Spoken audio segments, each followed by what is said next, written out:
येत असतो। अगदी त्याच अनुषंगाने महाराष्ट्रात मराठी भाषेचा मुद्दा चर्चेत असताना शालेय शिक्षण व्यवस्था मराठी भाषा किती महत्त्वाची आहे ही राजकीय लोकांनी राजकीय स्टंटबाजीमधून आपल्याला समोर आणली आहे। परंतु नवी मुंबईमधील पेंदर जिल्हा परिषद शाळेची व्यवस्था 4 मजली इमारत असून देखील गेल्या काही दिवसांपासून विद्यार्थ्यांना शिक्षणासाठी मंदिराचा आसरा घ्यावा लागतोय।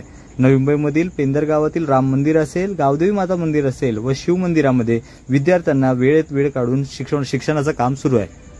गेल्या काही महिन्यांपासून पनवेल महानगरपालिकेच्या पदाधिकारी व सर्व विभागाने पेंदर जिल्हा परिषदेच्या व शाळेतील इमारत धोकादायक आहे व इतर इमारत कधीही पडू शकते, त्यामुळे विद्यार्थ्यांना शिक्षणासाठी तिथे उपस्थित राहू नये असं पत्रव्यवहार देखील करण्यात आलं। सोबतच पेंदर जिल्हा परिषद शाळेमध्ये तब्बल 300 विद्यार्थी असून अचानक अशा निर्णयाने विद्यार्थी आणि शिक्षक वर्गावर आलेल्या या धोकादायक प्रसंगापासून सावरत पर्यायी मार्ग म्हणून देवाच्या मंदिरात स्थानिक ग्रामस्थ व पदाधिकारी व समाजसेवक यांच्या मार्गदर्शनाखाली विद्यार्थ्यांच्या शिक्षणामध्ये खंड पडू नये व उद्देशाने शिक्षण व्यवस्था सुरू केली। तसेच प्रशासकीय विभागाकडून पनवेल महानगरपालिकेच्या माध्यमातून पेंदर गावातील MBM गोल्डन शाळा भाडेतत्वावर घेऊन उर्वरित विद्यार्थ्यांना शिक्षण व्यवस्था मिळवून देण्याचा प्रयत्न करण्यात येणार आहे। सोबतच सर्व प्रकारच्या पनवेल महानगरपालिकेच्या निर्देशनाखाली पेंदर गावातील MBM स्कूल भाडेतत्वावर घेऊन विद्यार्थी व शिक्षकांनी गेल्या अनेक वर्षापासून विविध कंपनीच्या माध्यमातून विद्यार्थ्यांना शालेय शिक्षण व डिजिटल वस्तू देखील देण्यात आल्या। या संदर्भात महाराष्ट्र 36चा व रायगड टाइम्सचा खास रिपोर्ट। विद्यार्थी मोठे विद्यार्थी घडलेले आहेत। पेंदर गावातील जुन्या आठवणी देखील यासोबत जोडलेल्या आहेत। काय वाटतं तुम्हाला या जिल्हा परिषदेच्या शाळेची ही अवस्था आणि एकीकडे खाजगी शाळांमध्ये जे विद्यार्थ्यांसोबत किंवा पालकांसोबत ज्या प्रकारची वागणूक केली जाते किंवा आर्थिकदृष्ट्या देखील परवडत नाही, त्यामुळे विद्यार्थ्यांनी नेमकं करायचं तरी काय, खरं तर हा प्रश्न उभा राहिला आहे। नमस्कार, मी Sunil Kadre, Raigad Times Maharashtra news digital प्लॅटफॉर्ममध्ये आपल्या सगळ्यांचं स्वागत आहे। नवी मुंबईच्या प्रलंबित प्रश्नांवर आपण नेहमीच चर्चा करत असतो। एकंदरीत पेंदर गावातील जिल्हा परिषदच्या शाळेमध्ये आज आपण आहोत। पाहायला गेलं तर गेल्या अनेक दिवसापासून पनवेल महानगरपालिकेच्या माध्यमातून या शाळेबद्दल प्रश्नचिन्ह उभं राहत होतं। शाळेच्या भिंतीवर धोकादायक भिंत म्हणून शाळेला तात्पुरत्या स्वरूपात बंद करून आलं होतं, परंतु या ठिकाणी या जिल्हा परिषदच्या शाळेतील विद्यार्थ्यांसोबतच शिक्षकांनी मोठा हा प्रवास जो आहे तो चालू ठेवत विद्यार्थ्यांना या ठिकाणच्या शालेय शिक्षणाची अंतर न पडावं यासाठी मंदिरांमध्ये वेगवेगळ्या पद्धतीने वर्ग बसून विद्यार्थ्यांच्या शिक्षणाला कुठेतरी खंड न पडावं या उद्देशाने सुरू ठेवलेत। आणि यासोबतच पनवेल महानगरपालिका आणि सिडको प्रशासन यांनी कितपत पाठपुरावा केलेला आहे, यांनी प्रशासनाने या सगळ्या गोष्टींवर कितपत लक्ष दिलेलं आहे, आपण सरांशी बातचीत करून या संदर्भात माहिती करणार आहोत। आज आपण पेंदर गावातील जिल्हा परिषद शाळेमध्ये आहोत, सरांशी थोडे संवाद करणार आहोत। सर, तुमच्याकडे येतो, कसं पाहता आज या ठिकाणी जिल्हा परिषदच्या शाळेची वस्तुस्थिती आहे? अतिशय म्हणजे 2024 मधल्या 7 महिन्यामध्ये तुम्हाला इंटिमेशन देण्यात आलं होतं की धोकादायक बिल्डिंग म्हणून, काय एकूण प्रकार आहे, काय सांगा? सन्माननीय शिक्षण अधिकारी महानगरपालिका यांनी जेव्हा व्हिजिट दिली जुलैमध्ये, तेव्हा त्यांनी शहरामध्ये उल्लेख केला की सदरची शाळा स्ट्रक्चर ऑडिटप्रमाणे धोकादायक आहे, तरी इथे विद्यार्थी तुम्ही बसू नका। तर आम्ही आता समजा व्यवस्था होत नव्हती म्हणून आम्ही काय केलं, ठीक आहे, एक विद्यार्थी जवळजवळ 300च्या दरम्यान आहेत, त्याच्यामुळे एवढे विद्यार्थ्यांची पटकन काही सोय होणार नाही म्हणून आम्ही तात्पुरत्या स्वरूपात आम्ही या इमारतीत बसलो। आणि नंतर आता या नवीन शैक्षणिक वर्षामध्ये तर शहरात दिल्याप्रमाणे आणि एक मुलांना धोकादायक आहे सर्व विद्यार्थ्यांना, म्हणून आम्ही शाळा व्यवस्थापन समितीची सभा घेऊन अध्यक्षांना वगैरे बोलवून आम्ही एक निर्णय घेतला की सदर जोपर्यंत शाळेची व्यवस्था होत नाही विद्यार्थ्यांच्या बसण्याची, तोपर्यंत आपण देवळामध्ये विद्यार्थी आपण बसूया। आणि त्याच्याप्रमाणे आम्ही विद्यार्थी सध्या आम्ही देवळामध्ये बसवत आहोत। आणि इथले जे स्थानिक म्हणजे शाळा व्यवस्थापन कमिटीचे आदरणीय महेश शेठ भोईर असतील, वसंत पाटील शिक्षण तज्ज्ञ आणि नगरसेवक संतोष शेठ भोईर यांना आम्ही बोलवून त्यांनी पण आम्हाला इथं सहकार्य केलं।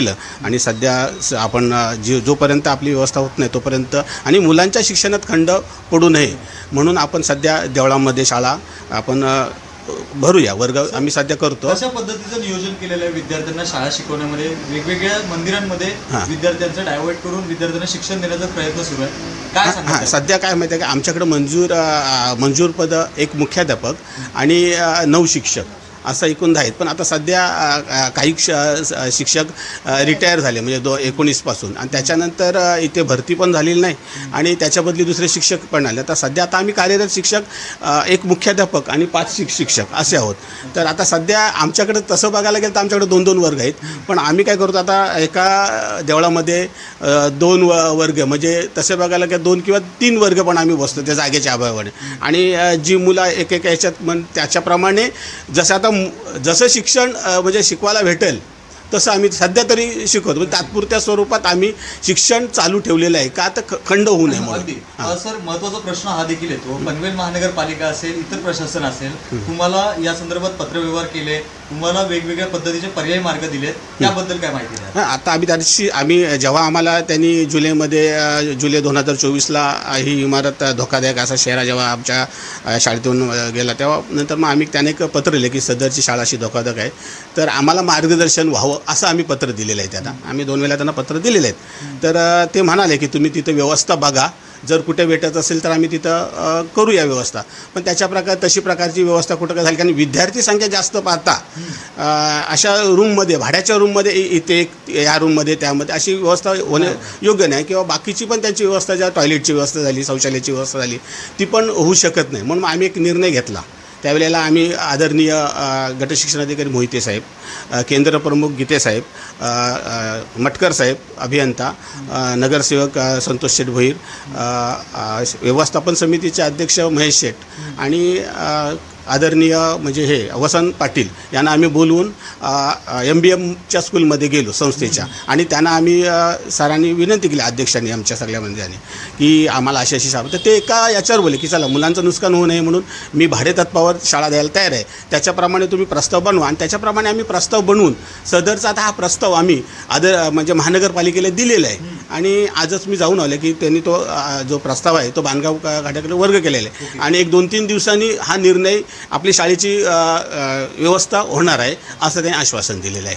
सर, या सगळ्या प्रकारामध्ये पनवेल महानगरपालिकेने तुम्हाला या शाळेचा जो उर्वरित खर्च लागेल किंवा जो मेंटेनन्स असतील, जे तुम्हाला BMB स्कूलमध्ये MBM स्कूलमध्ये तुम्हाला करणार आहेत, तिथे तुम्हाला त्यांच्याबद्दल काय माहिती? त्यांनी काय केलं, MBM स्कूल ज्या त्या भाडेतत्वावर घ्यायचे की नाही, तर त्यांनी त्यांच्या ज्या काय अटी आहेत, ज्यांचा जो काय भाडा आहे, जो काय मेंटेनन्स आहे, तो त्यांनी त्याच्यात उल्लेख करून आम्हाला दिलेला. आता तुम्हाला मी दाखवलं त्याच्याप्रमाणे त्यांनी ते पत्र दिलेलं, आणि ते पत्र आम्ही ते महानगरपालिकेला दिलेलं आहे. आणि त्याच्यावर ते आता निर्णय घेऊन त्याच्यावर ते आम्हाला देणार आहेत. पण एकंदरीत पाहायला गेलं तर महत्त्वाचा प्रश्न विचारतो. एकीकडे राज ठाकरेंनी केलेल्या या मराठी भाषेच्या सक्तीच्या मुद्द्याकडे आणि ग्राउंड लेवलवर महाराष्ट्रात जिल्हा परिषदच्या शाळेची अवस्था, या सगळ्या गोष्टींकडे तुम्ही कसं पाहता? एक शिक्षक म्हणून तुम्हाला काय वाटतं? आत्ताच ही जी शाळा आहे ना, ती 2020 साली बांधलेली आहे. म्हणजे आदरणीय इथले सरपंच बाबूशेठ बाबूराव भोईर यांनी मला वाटते रायगडमधली पहिलीच इमारत असेल, ती 2020मध्ये बांधली गेलेली आहे. 2000ला बांधली गेलेली आहे.